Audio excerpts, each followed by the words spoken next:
Bismillahirrahmanirrahim. Assalamualaikum warahmatullahi wabarakatuh.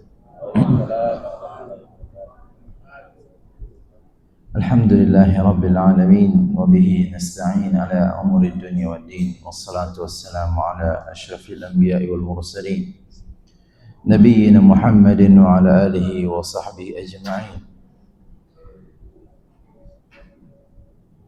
Allahumma علمنا ما ينفعنا وانفعنا بما علمتنا وزدنا علما وأصلح لنا شأننا كله ولا تكلنا إلى أنفسنا طرفة عين رب اشرح لي صدري ويسر لي أمري واحلل عقدة من لساني يفقه قولي اللهم اجعل عملنا كله صالحا واجعله لوجهك خالصا ولا تجعل فيه لأحد سواك اللهم فقهنا في الدين أجمعين وعلمنا التأويل. Alhamdulillah, segala puji hanya milik Allah Subhanahu wa ta'ala atas segala kebaikannya dan nikmat-nikmatnya yang begitu sempurna kepada kita semuanya. Dan tidak lupa salawat beriring salam kita haturkan kepada Nabi kita Muhammad sallallahu alaihi wasallam. Begitu pula kepada keluarganya, sahabatnya dan umatnya yang mengikuti sunnahnya hingga akhir zaman.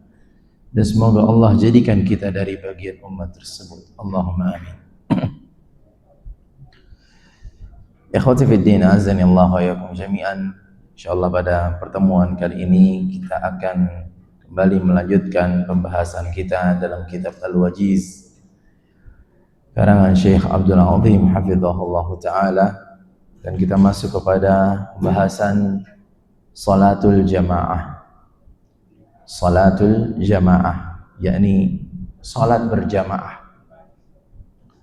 Qala al-muallif rahimahullah ta'ala hukmuha salatul jama'ati fardu ainin ala kulli musallin illa min udhr.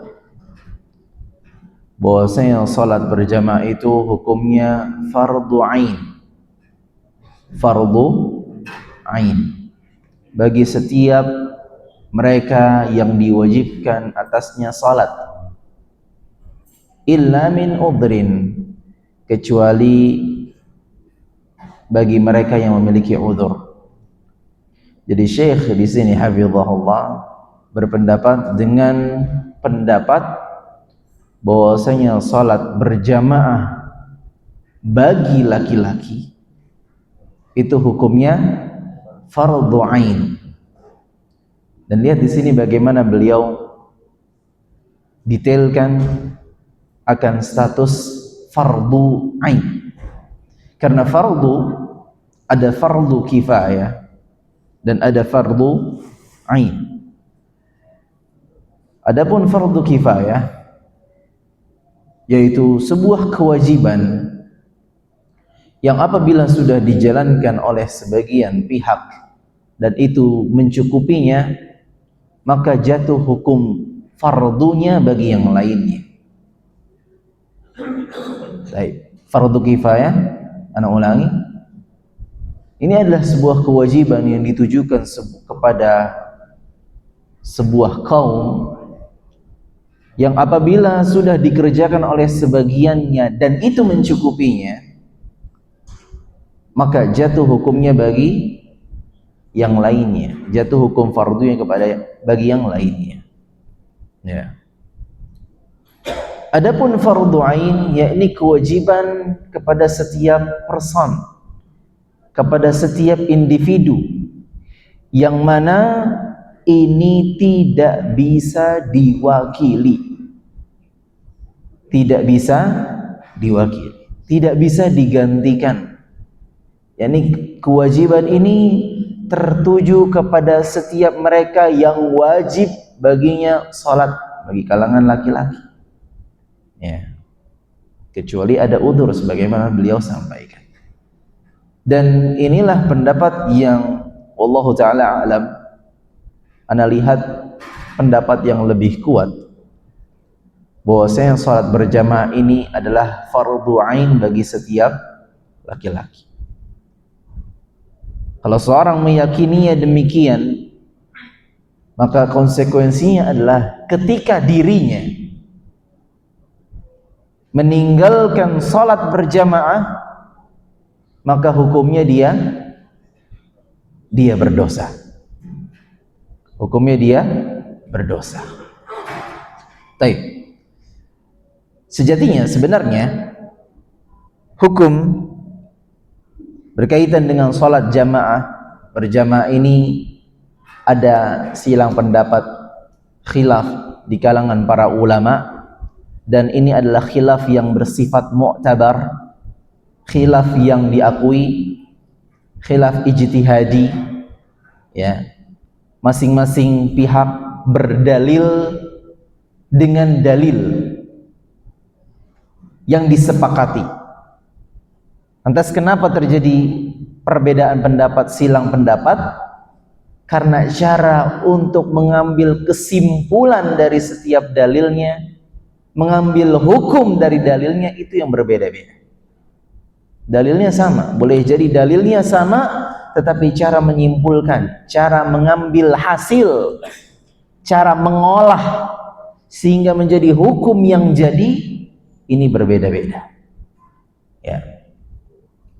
Dan ini khilaf yang terjadi di kalangan para ulama rabbaniyin, mereka ulama-ulama yang takut kepada Allah Subhanahu wa taala, dan kita berhusnudzan kepada mereka semuanya. Tentunya mereka adalah orang-orang yang bertakwa dan sangat jauh dari tujuan, ambisi yang lahir dari hawa nafsunya, ya. Ambisi apapun itu, tujuan apapun itu semua murni dari keilmuan mereka dan ketakwaan mereka kepada Allah Subhanahu wa taala. Ini harus kita clearkan, sehingga jangan sampai kita suudzon kepada mereka. Kenapa mereka tidak satu suara saja?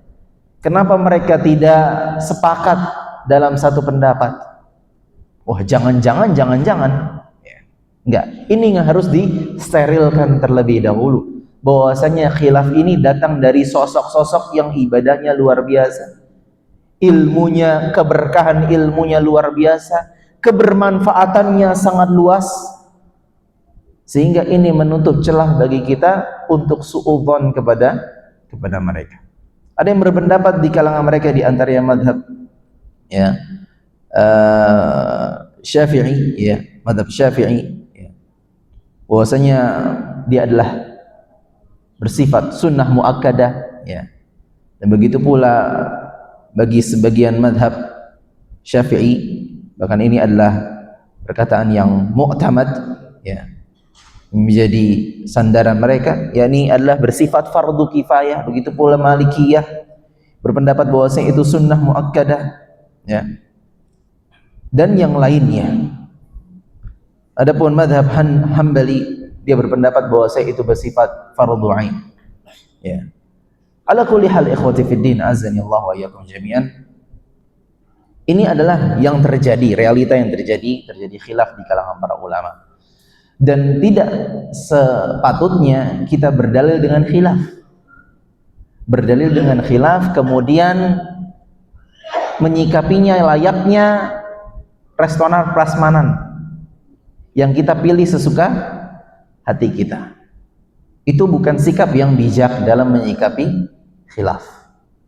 Karena kalau terjadi demikian, memilih seenak hatinya apa yang dia inginkan, maka kecondongan hati adalah ammarah bisu, jiwa lebih condong kepada hal-hal yang bersifat keburukan. Jadi kita jangan condong kepada apa yang dimaui oleh diri kita, tapi kita lihat lebih kuat sisi manakah pendalilan dengan keterbatasan dan keawaman kita. Ya. Baik. Tadi Ana sampaikan di awal bahwasanya Ana lebih condong melihat dengan keterbatasan ilmu Ana bahwasanya salatul jamaah hukumnya adalah fardhu ain. Dan tadi sudah disampaikan konsekuensinya orang berkeyakinan salat jamaah itu fardhu ain apabila dirinya meninggalkan salat berjamaah, maka dia berdosa. Oh Ustaz, Ana khawatir begitu Ustaz. Kalau begitu Ana pilih pendapat yang lain aja Ustaz, supaya Ana enggak berdosa kalau meninggalkan salat berjamaah. Enggak begitu tadi seperti yang sudah kita sampaikan. Tidak begitu cara memilih sebuah hukum, yakni keberhati-hatian agar dirinya dengan mudahnya melewati batasan itu. Ya. Tapi tadi sudah kita sampaikan, pilihlah dengan keterbatasan ilmu kita, cara pandang kita akan dalil-dalil yang disuguhkan. Ya. Fattaqullaha mastata'tum. Ya. Ala kulli hal, yang penting kita tidak keluar dari apa yang sudah diutarakan oleh ulama-ulama salaf. Jangan buat pendapat baru sendiri. Kita bukan ahli di situ. Ya. Kita sebagai orang awam, kita sebagai para pelajar yang baru, bahkan tuwailibul ilm, ya, penuntut ilmu yang masih junior, ya kita mengekor saja. Ya. Mengekor tadi, tapi kekerannya yakni pandangan kita kepada dalil, ya, kepada dalil, dan menjauhi dari sikap fanatisme kepada madhab apapun itu, ya. Karena kita diminta untuk mengikuti apa yang Rasulullah SAW sampaikan, apa yang Allah Subhanahu Wa Taala firmankan, ya. Kemudian ikhwati fiddin, azani Allah wa iyyakum jami'an. Di sini kita akan menyertakan beberapa dalil yang menguatkan sisi tadi bahwasanya hukum salat berjamaah itu fardhu ain, ya. Dan sebelum mulainya, kita tentu ketika memahami bahwasanya ini adalah suatu khilaf yang diakui mu'tabar ijtihadi, maka sebagaimana kata Syekhul Islam Ibnu Taimiyah, la inkar fi masalah ijtihadiyah. Tidak ada pengingkaran dalam permasalahan yang bersifat ijtihadiyah, khilaf yang bersifat ijtihadiyah, khilaf yang diakui, khilaf yang berdasarkan dalil. Dan khilaf ini terjadi karena perbedaan para ulama dalam mengolah dalil tersebut. Ya. Ini nggak boleh diingkari. Kalau setelah disuguhkan dalil-dalilnya, lalu ada seseorang yang berkesimpulan dengan kejujuran hatinya, dengan ketakwaan kepada Allah Subhanahu Wa Taala, dia menyimpulkan bahwasanya taruhlah salat jamaah ini hukumnya sunnah muakkadah, fardhu kifayah, ataupun yang lainnya, la ingkar. Kita tidak boleh mengingkari orang tersebut, ya. Karena masing-masing akan bertanggung jawab dengan apa yang dia pandang, ya. Dan di sini kita hanya menyampaikan dan tidak ada paksaan, ya, tidak ada paksaan, ya. Intinya kita bagaimana kita ikhlas dan jujur dan bertakwa kepada Allah Subhanahu Wa Taala dalam memilih dari hukum-hukum yang berbeda ini. Dan jangan lupa juga berdoa kepada Allah Subhanahu wa taala. Salah satu doanya adalah wahdini limakhtulifa fihi minal haqqi biidnik. Ya Allah, berikanlah aku petunjuk atas permasalahan-permasalahan yang terjadi silang pendapat dengan izin-Mu.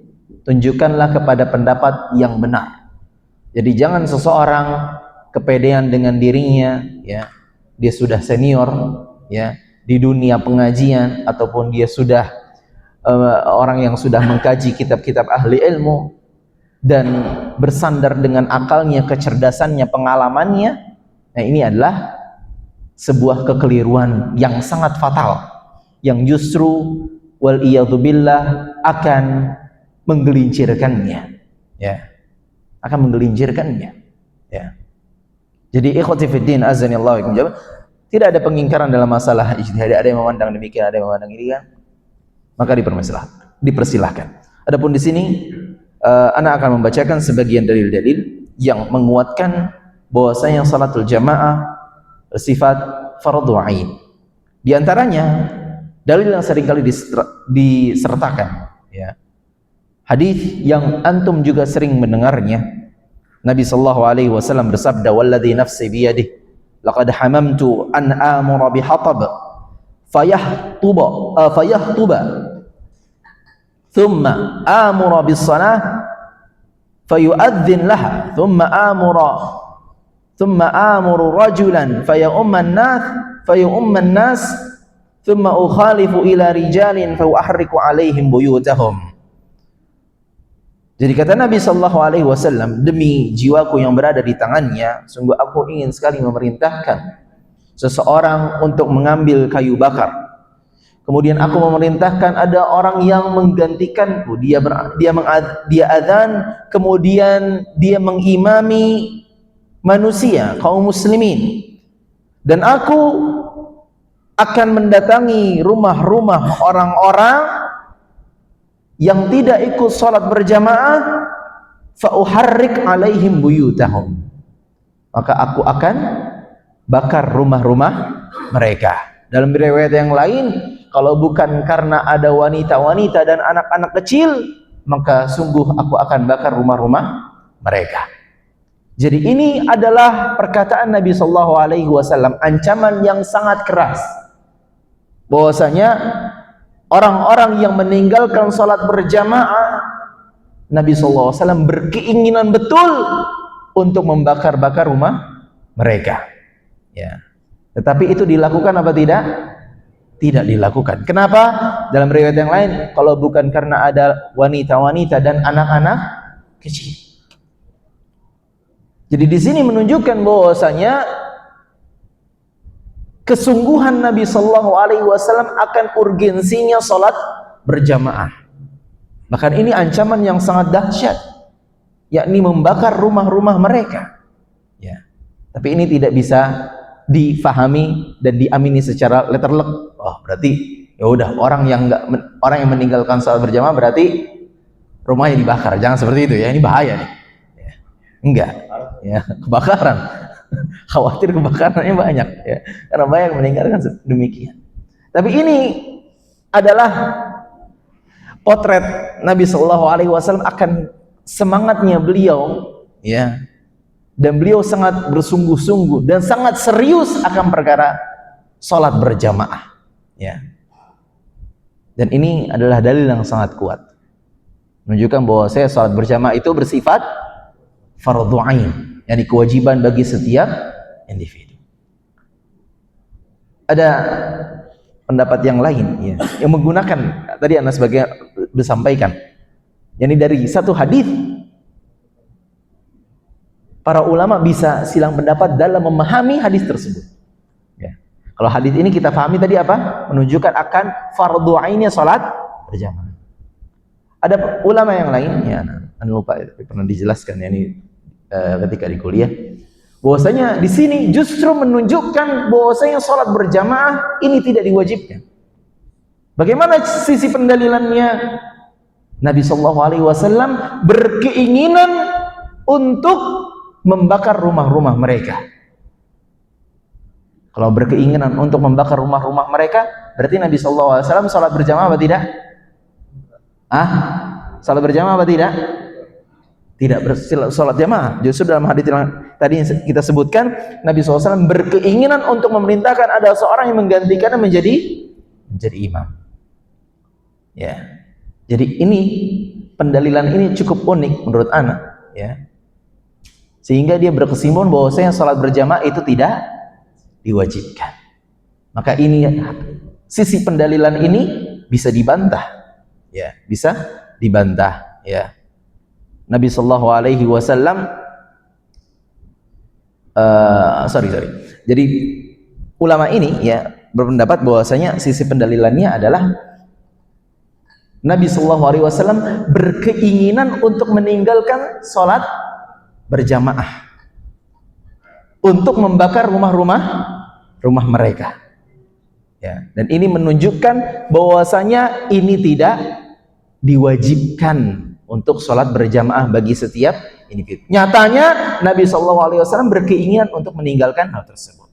Tapi tadi sudah kita sampaikan, ini adalah sisi pendalilan yang cukup unik.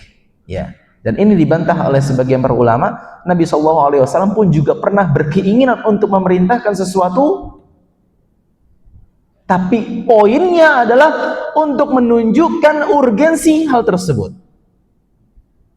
Dalam hadis Nabi sallallahu alaihi wasallam bersabda, "Lau kuntu amira ahadin an yasjuda li ahadin la amartul mar'ata an tasjuda li zawjiha." Kalau aku boleh untuk memerintahkan seseorang untuk sujud ke orang yang lain, maka aku akan perintahkan wanita untuk sujud kepada suaminya. Nabi SAW berkeinginan apa tidak? Berkeinginan. Dilaksanakan apa tidak? Tidak dilaksanakan. Nabi SAW nggak menyuruh kita untuk menyuruh wanita-wanita untuk sujud ke suami. Jadi suami-suami jangan salah menafsirkan hadis ini. Ntar pulang ke rumah suruh istrinya sujud ente. Nabi SAW bilang begitu. Salah ini. Jadi pesannya adalah menunjukkan pentingnya, urgensinya hal tersebut. Kalau tadi dalam poin pembahasan antara istri dengan suami menunjukkan pentingnya ketaatan seorang istri kepada suami. Kalau dalam pembahasan sholat berjamaah tadi menunjukkan pentingnya, urgensinya sholat berjamaah. Ya, makanya Nabi SAW tidak tanggung-tanggung. Yani kalau ada yang bisa mewakilkan saya akan bakar rumah-rumah mereka. Semoga bisa difahami. Tapi Allah Ta'ala alam, tentu yang lebih tepat bahwasanya ini justru menunjukkan akan fardu ainnya salat berjamaah. Dan di antara dalil yang sering dikemukakan pula adalah ada seorang yang buta, rajulun a'ma. Dia datang kepada Nabi sallallahu alaihi wasallam. Faqala ya Rasulullah, innahu laisa liqa'id yaquduni ilal masjid. Sesungguhnya enggak ada orang yang apa bahasanya qa'id, orang yang menuntunku menuju masjid. Maka dia pun minta kepada Nabi SAW, berikan aku rukhsah, kemudahan, keringanan, fayusalli fi baiti, untuk salat di rumahnya. Farakhasa lahu, maka Nabi SAW memberikan rukhsah tersebut. Falamma walla da'ahu, ketika dia berpaling dan hampir meninggalkan, Nabi SAW memanggilnya, hal tasma'un nida bis salah, apakah kamu mendengar azan untuk salat? Kata orang tersebut, na'am, kata Nabi SAW, fa'ajib, maka jawablah seruan azan tersebut, yakni datanglah untuk salat berjamaah. Dan di sini juga sisi pendalilannya sangat kuat, menunjukkan akan fardu ainnya salat berjamaah. Di antaranya adalah orang ini, orang yang buta ini meminta rukhsah kepada Nabi sallallahu alaihi wasallam untuk salat di rumahnya. Dan tidaklah adanya rukhsah kecuali kepada suatu hal yang wajib. Dan ini difahami oleh sahabat tersebut bahwa saya sholat berjamaah itu wajib, maka dia dengan kehati-hatiannya mendatangi Nabi Shallallahu Alaihi Wasallam untuk minta rukhsah. Dan di awalnya Nabi SAW memberikan rukhsah apa tidak? Memberikan rukhsah. Dan ini difahami juga oleh Nabi SAW tentu. Oh, saya sholat berjamaah itu wajib. Kalau sholat berjamaah itu nggak wajib, maka Nabi SAW nggak bakal ngasih rukhsah. Dalam artian ngapain nanti minta rukhsah? Emang sholat berjamaah wajib? Tapi ini disambut oleh Nabi SAW. Nabi SAW memberikan rukhsah. Silahkan sholat di rumah. Bisa dipahami? Ya. Kemudian orang itu berpaling untuk kembali. Nabi SAW pun memanggil orang tersebut, apakah kamu mendengar azan? Kata orang tersebut, iya. Kata Nabi SAW, fa'ajib. Ini datanglah. Jadi orang yang buta ini, yang tidak ada orang yang apa tadi bahasanya? Menuntunnya, pun dia tetap diwajibkan untuk sholat berjamaah. Dan sahabat ini adalah siapa? Abdullah ibnu Ummi Maktum. Ya. Tapi ada yang menjadi pertanyaan, Ustaz, Anda pernah dengar riwayat ada seorang yang buta pula, dia meminta izin untuk tidak sholat berjamaah, dia diizinkan. Kenapa yang ini enggak? Kenapa yang hadis yang sedang kita baca ini tidak diizinkan? Sedangkan ada orang buta yang lainnya pun dia diizinkan.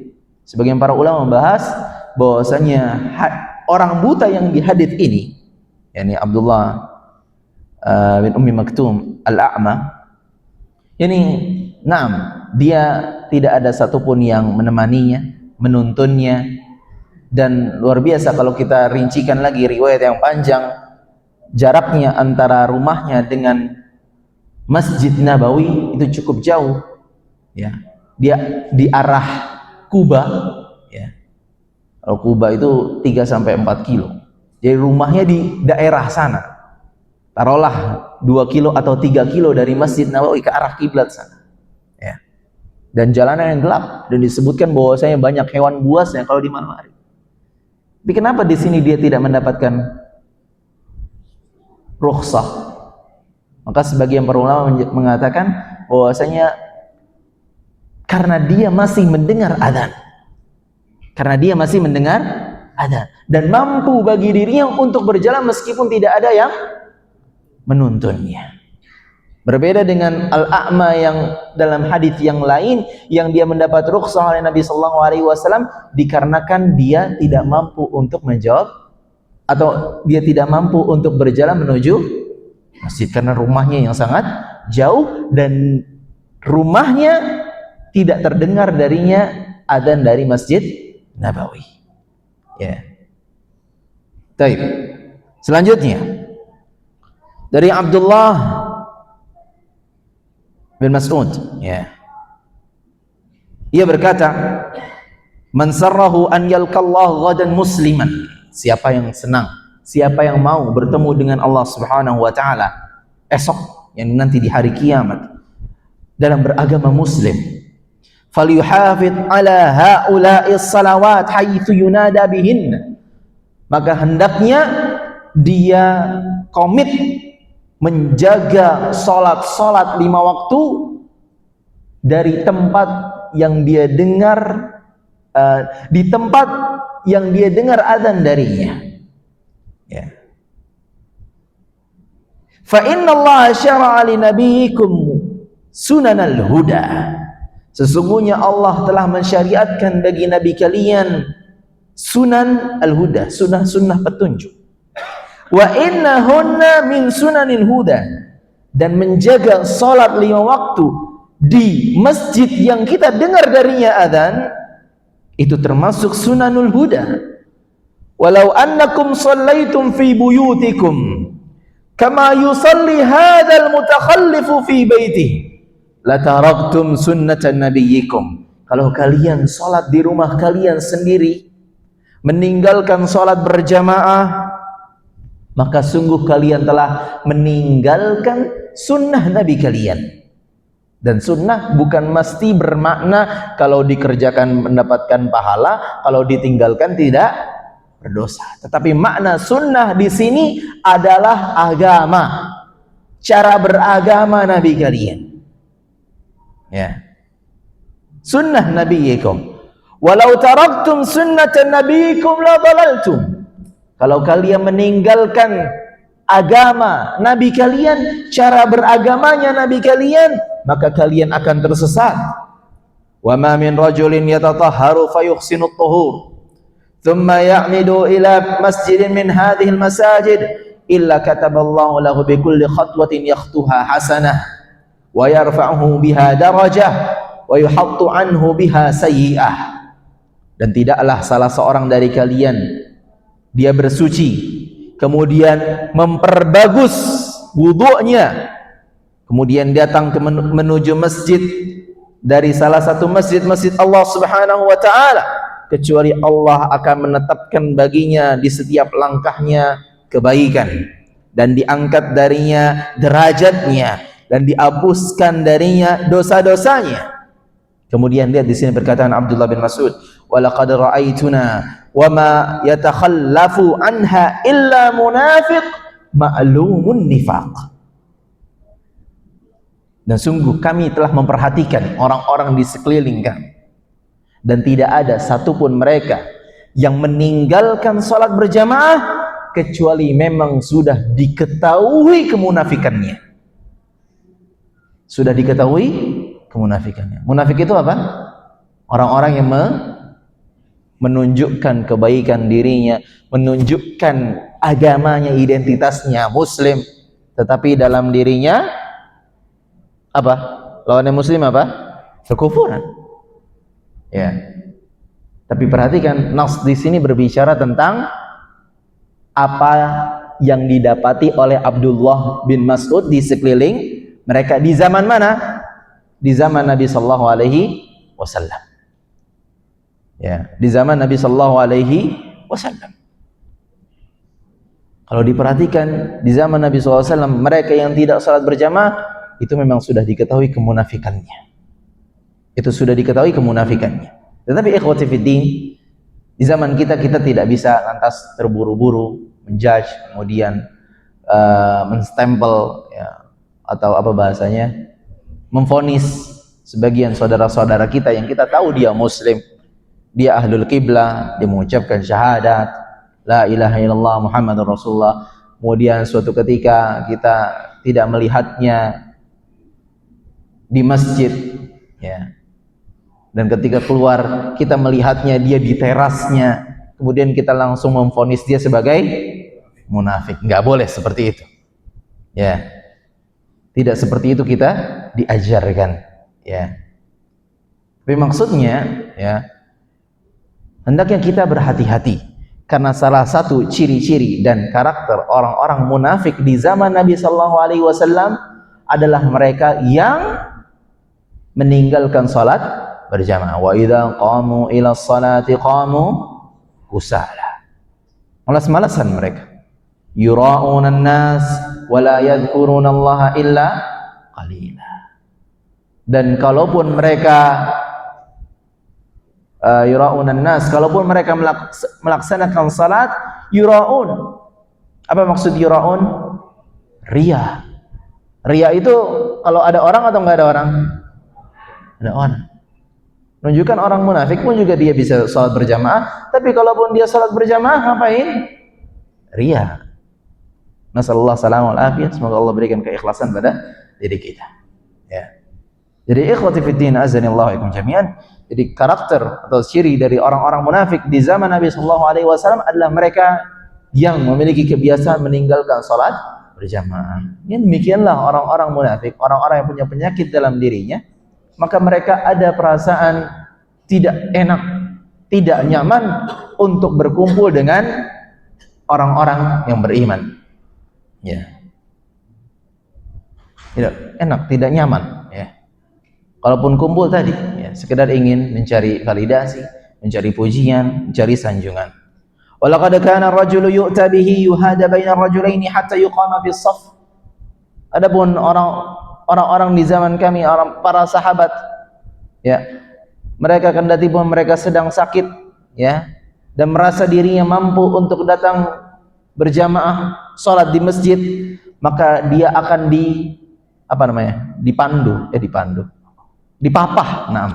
dipapah oleh kedua temannya. Lihat di sini bagaimana mereka saling support, ya, nggak ada perasaan itu ngerepotin aja, enggak, tapi mereka saling support, tahu bahwasanya dia masih mampu, maka tidak ada salahnya untuk dibantu, ya, tidak ada salahnya untuk dibantu.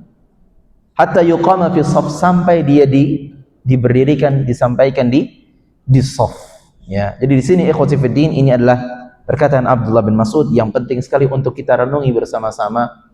Ya, jangan sampai kita memiliki salah satu ciri dari ciri-ciri orang munafik, ya, karena khawatir kemunafikan tersebut akan menyebar, kemunafikan tersebut akan merambah kepada sifat-sifat yang lainnya kalau kita bermudah-mudahan dengan satu sifat tersebut, ya. Karena sifat orang munafik yang cuma difahami bahwasanya kalau dia berucap dia berdusta, kalau dia diberi amanah maka dia mengkhianati, kalau dia berjanji dia menyelisihi. Bukan hanya itu saja, sifat-sifat orang munafik sangatlah banyak, dan salah satunya adalah dia tidak suka, dia memiliki kebiasaan meninggalkan sholat berjamaah. Jadi dari perkataan dari riwayat yang sudah kita sampaikan dan hadis Nabi Shallallahu Alaihi Wasallam menunjukkan kepada yang ana fahami, yang ana tangkap adalah titik yang jelas menunjukkan hukum dari salat berjamaah adalah fardu ain, ya. Lebih lagi perkataan Ibnu Abbas di sini dari Nabi sallallahu alaihi wasallam, hadis, ya. Man sami'a nida falam ya'tihi fala salata lahu illa min udrin. Barang siapa yang mendengar adzan tetapi dia tidak mendatanginya, fala salata lahu, maka tidak ada salat bagi dirinya, illa min udrin, kecuali dikarenakan udzur. Dari hadis ini sebagian para ulama, di antaranya saya ingat anak Ibnu Taimiyah, ya, rahimahullah taala, ya, dia berpendapat bahwasanya syarat sah salat seseorang adalah dengan dia berjamaah. Syarat sah. Sehingga ini adalah salah satu perkataan yang sangat powerful, yang sangat apa bahasa kita yang beradab apa ya? Yang sangat apa? Yang sangat kuat, yang sangat kenceng dalam masalah hukum bersalat berjamaah adalah ini syarat sah. Sehingga kesimpulannya adalah kalau seseorang tidak salat berjamaah maka dia salatnya tidak sah. Kalau tidak sah berarti salatnya tidak dihitung. Tetapi Allah Ta'ala alam, jumhur para ulama mengatakan bahwasanya enggak, ya. Bukan termasuk syarat sah salat adalah berjamaah. Tapi yang dimaksud dari di sini la salata lahu, tidak ada salat baginya, adalah tidak ada kesempurnaan salat bagi dirinya. Ya, tidak ada kesempurnaan salat bagi dirinya. Ini salatnya tidak sempurna. Salatnya tidak sempurna. Sudah adzan Isya? Baik. Kita simak terlebih dahulu adzan Isya.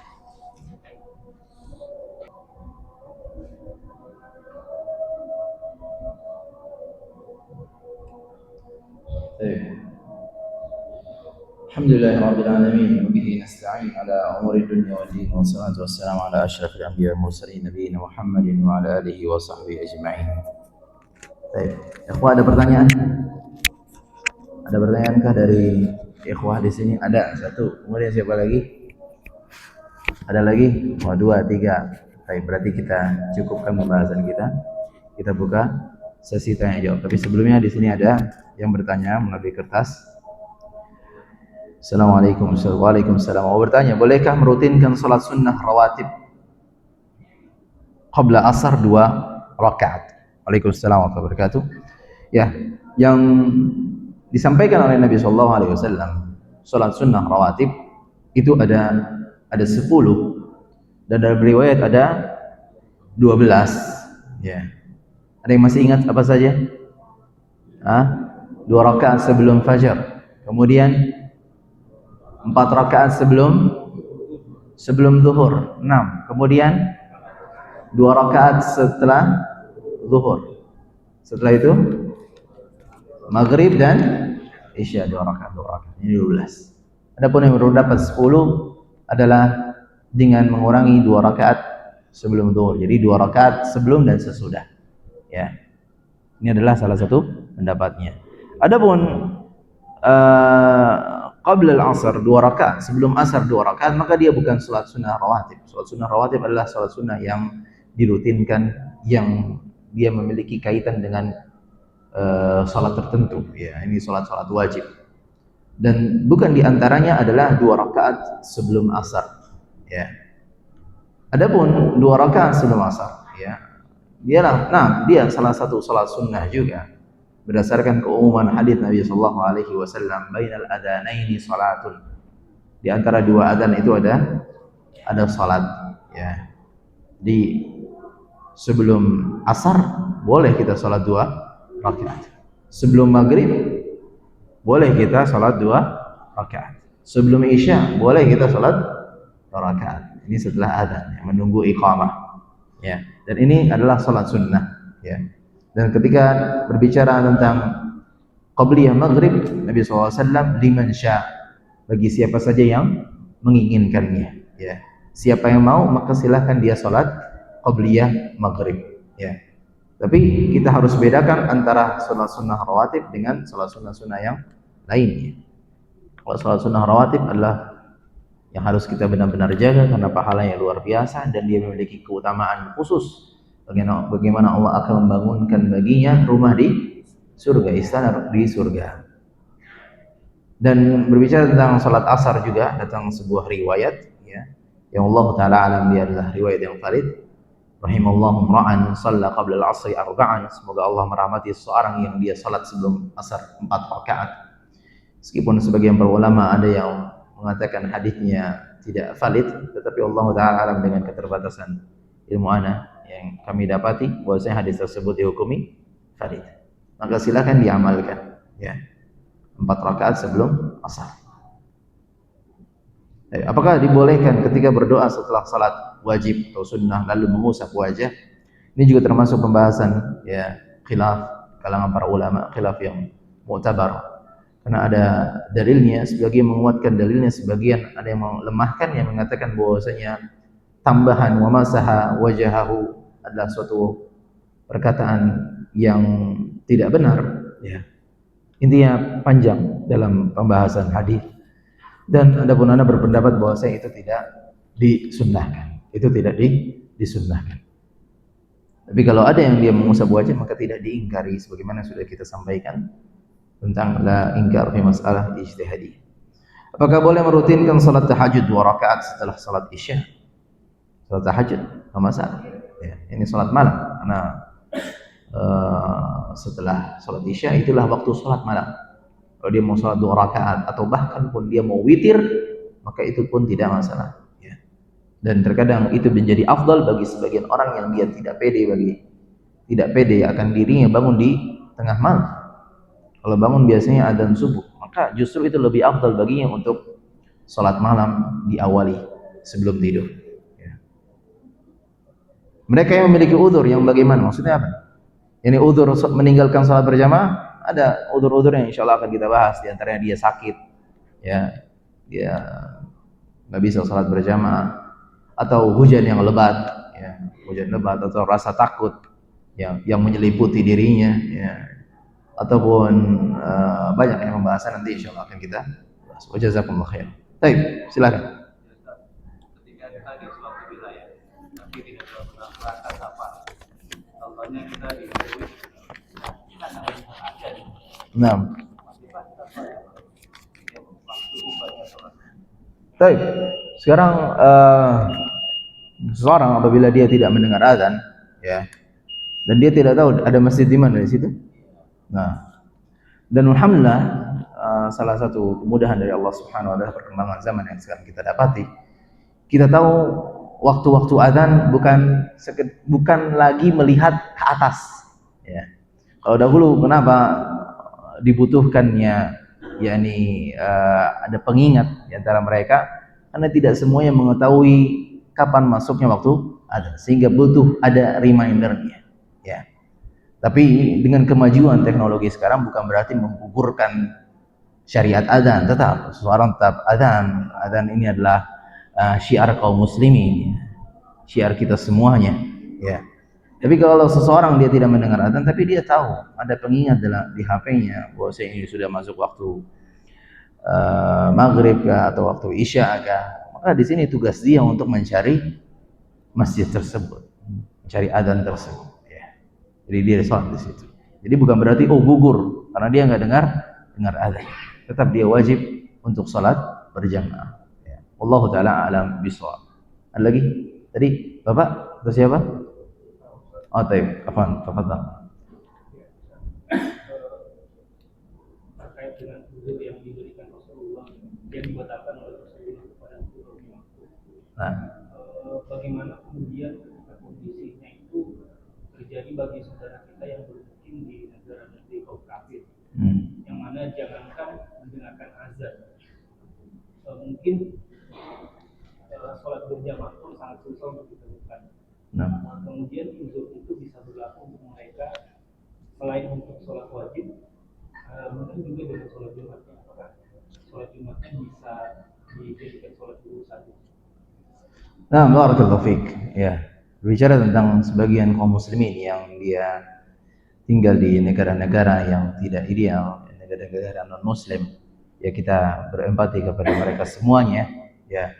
Karena boleh jadi mereka terpaksa untuk tinggal di situ, ya. Sebenarnya mereka berkeinginan sekali untuk meninggalkannya, tapi karena ada satu dan lain hal sehingga mereka tidak bisa meninggalkan tempat tersebut, ya. Dan ini juga salah satu bahasanya kekurangan seorang muslim yang dia tinggal di negeri non muslim, negeri kafir, ya kita bahasakan nggak masalah di negeri kafir. Ini kesulitan untuk mendirikan salat, kesulitan untuk salat berjamaah, yang itu adalah merupakan syiar, kesulitan untuk memandangkan adzan, kesulitan untuk ini dan itu. Salah satunya adalah kesulitan untuk salat Jumat, ya. Lantas bagaimana Ustaz? Nanti sebenarnya kita akan sampaikan bahwa saya salat berjamaah, hukum asalnya adalah dia yang ditegakkan di masjid. Ini adalah salat jamaah, ya. Salat jamaah adalah salat yang didirikan bersama kaum muslimin di mana? Di masjid, ya. Tapi terkadang, ya, ada seorang yang dia tidak mendapati salat berjamaah di masjid, ya, dia bisa turun kasta dalam artian ke salat berjamaah yang di bawahnya, ini salat berjamaah atau yang kita bahasakan jamaah kedua, ya. Kalau memang mungkin kan. Kalau tidak bisa demikian, ya, bahkan ini yang diamalkan oleh sebagian di antaranya Anas bin Malik atau siapa ya. Ketika didapati jamaah sudah selesai dan dirasa tidak ada lagi jamaah yang lain yang bisa dia ikuti, maka dia pun kembali ke keluarganya dan dia pun sholat berjamaah bersama keluarganya. Tapi tentu tidak seideal dan sempurna sholat berjamaah di masjid.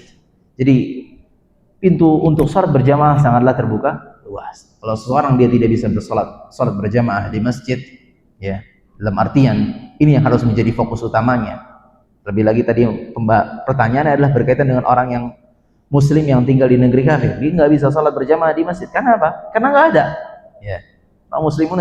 Muslimnya sangat minoritas dan seterusnya. Maka dia sholat berjamaah di rumahnya bersama keluarganya, ya. Karena Nabi SAW mengatakan sholatul rajulaini azka min sholatin wahid.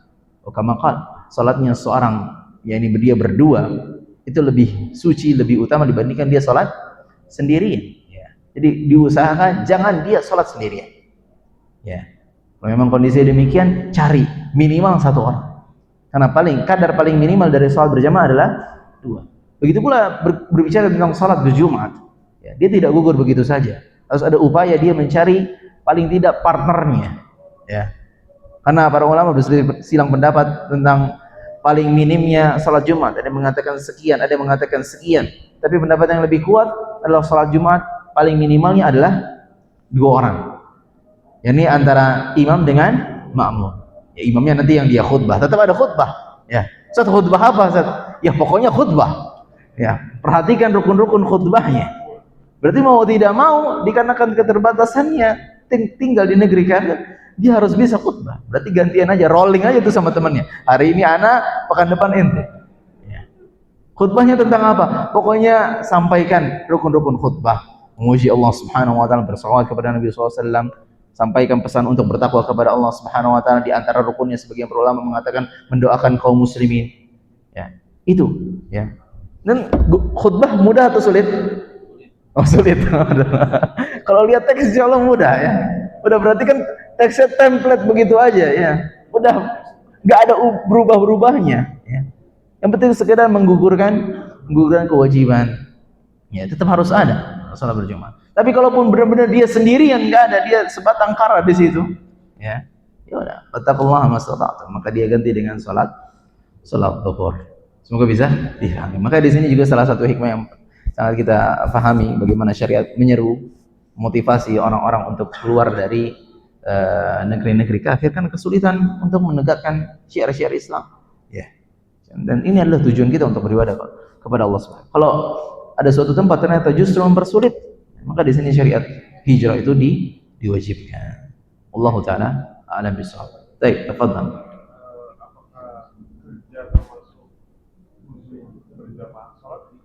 Apakah kerja termasuk udzur? Allah taala alam. Kapan kita mengatakan sebuah udzur? Ketika ada dalilnya. Ketika ada dalilnya. Nah, Allah dengan keterbatasan ilmu ana belum mendapati satupun dalil yang menjelaskan bahwa saya kerja termasuk udzur meninggalkan salat berjamaah. Ya. Terus bagaimana saat? Ya inilah tugas kita semuanya. Bagaimana kita berupaya untuk bekerja sesuai dengan porsinya, ya, sesuai dengan waktunya. Dan kalaupun dia bekerja di bawah seseorang yang justru menghalangi dari apa yang diwajibkan atas dirinya, maka gimana? Wah, jangan langsung tiba-tiba keluar, jangan ya. Pertama nego dulu ya. Ustadz lagi. Bos misalnya, bos. Ana nih kewajiban ana sebagai laki-laki di agama ana sholat berjamaah. Ana minta waktu keluar 15 menit, 20 menit dan seterusnya. Boleh apa tidak? Ini pinter-pinter nego. 20 menit ana ambil, nanti ana lebihkan jam kerja ana 20 menit. Keluarnya jam 5 pas, ana tambahin 5, 20 dan seterusnya. Jadi harus ada sisi seperti itu, ya. Jadi jangan udah pasrah begitu saja. Kantor melarang seorang untuk sholat berjamaah di masjid. Udah. Ini udzur buat ana, udzur. Zen.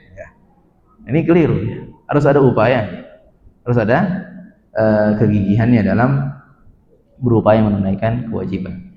Allah taala a'lam. Ada lagi? Oh iya, ada yang bersuara. Tafadhali.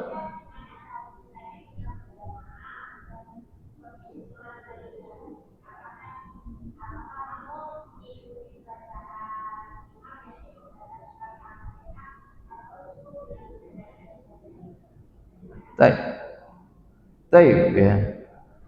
Dalam permasalahan ini ya. Ini apakah seorang makmum dia mengikuti bacaan sang imam? Ya, dalam salat jahar ya. Dalam salat jahar. Allah taala dalam pendapat yang lebih ana pegang, yang ana pandang itu lebih tepat.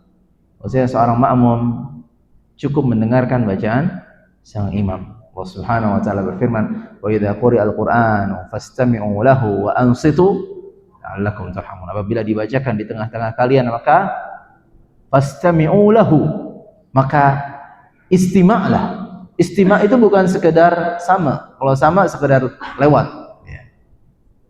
Kita ambil ngomong ada kedengaran itu sama. Tapi kalau istima' yakni mendengar dengan seksama. Tidak dikatakan orang mendengar sesama kalau asik sendiri ya. Jadi ngapain? Anak istima, orang nanti sambil ngapain? Ya, dia sambil ngomong, itu tidak dikatakan istima. Sehingga istima adalah dia mendengar dengan seksama. Sehingga dikuatkan lagi pesannya wa ansitu, yakni diam. La'allakum turhamuna. Semoga kalian dirahmati. Jadi kalau imam sudah membaca Al-Fatihah maka simak saja. Ya. Terus bagaimana kalau imam baca Al-Fatihah terus makmumnya baca Al-Fatihah? Apa faedah si imam? Ya. Ngapain si imam baca Al-Fatihah? Ya. Kalau semuanya baca Al-Fatihah, salat sendiri aja kalau kayak gitu. Ya. Enggak. Maka dengarkan bacaan sang imam. Makanya ucapan amin kepada imam itu pun juga mewakili. Ya. Allah Subhanahu wa taala berfirman, "Laqad ujibat da'watukuma fastaqima wa la tattabi'ani sabilal ladzina la yu'minun." Sungguh Allah telah mengijabah doa kalian. Ini tertuju kepada Musa dan Harun. Padahal yang berdoa cuma siapa? Musa. Harun ngapain? Alaihi wassalam mengaminkan. Ini kalau dia mengaminkan maka dia sudah terhitung dari. Ini salah satu pendalilan para ulama menunjukkan bahwa saya mengucapkan amin maka dia pun include dihitung sebagai orang yang membaca Al-Fatihah. Ya, meskipun Al-Fatihah hukumnya sunnah, membaca amin ya hukumnya sunnah muakkadah. Ya. Jadi cukup mendengarkan sang imam. Wallahu ta'ala a'lam bishawab. Jazakumullah khairan ala hudurikum istima'ikum. Semoga menjadi ilmu yang bermanfaat bagi kita semuanya. Mohon maaf kalau ada kesalahan dan kekeliruan ya. Mau ada yang tanya lagi, sudah berbunyi ya, waktunya sudah habis. Insyaallah di pertemuan mendatang. Barakallahu fikum. Afwan. Wassalamualaikum warahmatullahi wabarakatuh.